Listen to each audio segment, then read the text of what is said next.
কাটাও মোড় এলাকায় দোকানের কালেকশনটা দেখে নাও। দোকানের ওনার এখানে বসে আছে, বড়মপুরের সাথে কথা বলছে।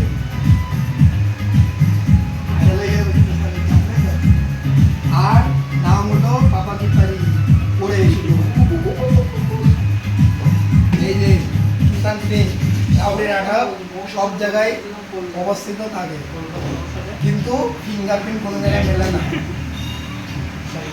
যা ফোনগুলো একটু দেখে দাও। আমরা একটু দেখাই।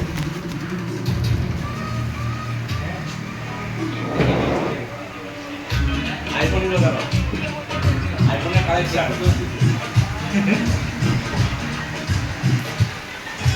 আর বস ওই কোনায় থাকে, সবসময় ল্যাপটপে ভিডিও থাকে। আর এই ফ্যানটা শুধু সারাদিন চলে, রাতে এসিটা চলে।